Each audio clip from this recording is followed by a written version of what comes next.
From your perspective, from I guess as a prominent Democrat, what went wrong for Democrats?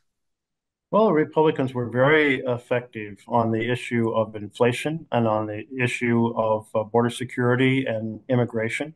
And many of the policies that Democrats were fighting for, things on the kitchen table on better health care and the cost of drugs and taking out the corporate control of housing that's destroying the dream of homeownership, we couldn't get those issues to vote. So we failed to deliver on the core issues that people are really concerned about.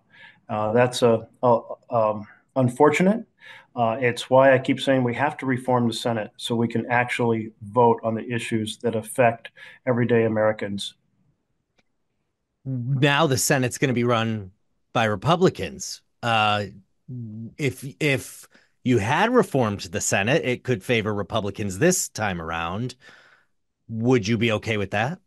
Absolutely. The argument I've made is the minority should always have a voice, should be able to slow things down, but they shouldn't have a veto. And that's the right thing. We would be able to slow things down and force a debate, continuous debate before the American people on things that we disagreed on. And the American people don't agree with a lot of, like, for example, the major priority now for President Trump and the Republicans is a massive raid on the national treasury with the proceeds distributed 80, 90% to the richest Americans. If we could force a several week debate on that, even if they got an ultimate vote, they'd be very leery of carrying that on because it's not something that in the end people like is accentuating more division between ordinary people and when we could be dedicating those funds to better healthcare, better housing, better grocery prices, and so forth. Throughout the campaign, we heard a lot about major concerns about Trump and about referring to him as a fascist by even Vice President Harris and others, and the dangers he is to America. Now he's going to be the next president. What uh, can be done? Well, we've seen in Trump's own words when he says you'll only have to vote for me once, and I want generals who behave like Hitler's generals, and I want the U.S. Senate to confirm my nominations in recess so that there's no debate over them, and taking away the balance between the powers, that is the House, the Senate, the presidency, and the courts. So we see those authoritarian impulses everywhere. I hope our Republican colleagues in the Senate can resist those. And I think we will have to fight hard to defend the integrity of our institutions over the next 4 years. At the same time, Trump did win the popular vote, or he will win the popular vote. A lot of Americans support him, and and even Oregonians. A lot of them came out and put Trump on the ballot and checked his name. What is your message to them who seemingly, turned against Democrats, and some of them certainly did in this election? Well, the folks nationally made their decision. It was a different decision the citizens of Oregon made. In Oregon, they not only elected Democrats for every state position, they increased the margin of Democratic control in the Oregon Senate and came close to doing so in the House. Uh, but but listen, there is a deep divide over cultural issues in this country. There is a deep divide in the tension between cities and rural areas. It's why I go to every county every year. It's why I'm working on so many rural issues, from forest management to helping our farmers irrigate their systems, pipe their irrigation systems so that they can make every drop of water count in the horrifying droughts that we've had. But I would like to see us be able to have common sense work across the aisle, unpoisoned by the super PAC attacks that were so dominant across the country. Let's take, for example, the attack in the last days of the Ohio Senate race, where a couple of CEOs in the crypto world put $40 million in to basically attack ads against Sherrod Brown because he chairs the banking committee and because he thought we should regulate crypto in America. And $40 million, I mean, any individual is restricted to $3,300. But a super PAC donation can be done anonymously. And in this case, it wasn't anonymous. They wanted to send a message, but they didn't campaign on crypto issues. It was huge smear attacks. This is the concentration of money from the already wealthy that is doing a great disservice to the idea of developing government by and for the people. Those crypto execs, they wanted government for crypto companies, not government for the people. And the massive amount of money they could put into smear ads at the last second is just horrifying if you believe in the vision of democracy.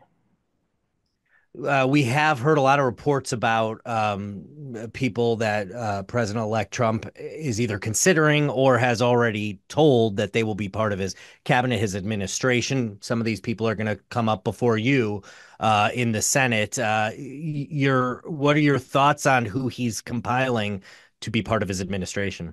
Well, I feel sorry for them. If you look at how Trump just destroyed the reputation of one person after another who served him in his last administration, a lot of these folks are going to wish they never accepted a nomination to serve him.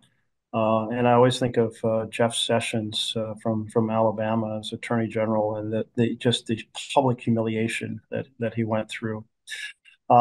But by and large, these are folks, many of whom were election deniers, many of whom are jumping onto the very successful bandwagon that Trump has taken forward. Now, there's a lot of ups and downs in political currents. And even if you feel like these are very dark times in America, if you disagree with the character and the policies, he has been chosen. But we're going to have another chance to adjudicate where we go as a nation 2 years from now and 4 years from now. And it will be important for citizens to show up if they want to see something different. And we did find in this last election, Trump got basically the same number of votes that he got 4 years ago when he lost. It was Democrats who said, we're just not persuaded the Democrats are delivering and we're not going to bother to show up to vote. That's what happened in this election. That's why Trump won. And it goes back to what I was saying is Democrats did not deliver on the kitchen table issues that we believed in and campaigned on because we were not successful in when we had the opportunity in overcoming the existing rules of the Senate to be able to get votes on bills. That's unacceptable. That's our fault. And if we don't fix that, if we don't have the ability to actually vote on the things we believe in, then we shouldn't be in office. And that's the message I keep taking to my colleagues.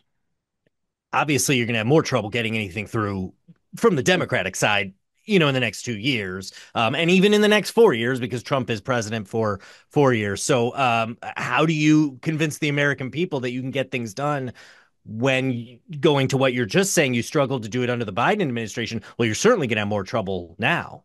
That's right. But when you are in the majority, people expect you to deliver. They don't expect you to deliver when you're in the minority. They do expect you to stand by your principles and fight for them. And that's exactly what we will do. We have seen an anti-incumbency swing across the democracies of Europe. So United States is not alone.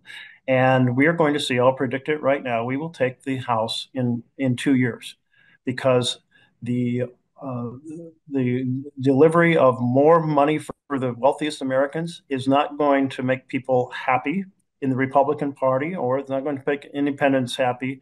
And Democrats are going to say, we can do a lot better, but we need to be prepared to actually be able to vote on the policies we advocate for when we win that majority.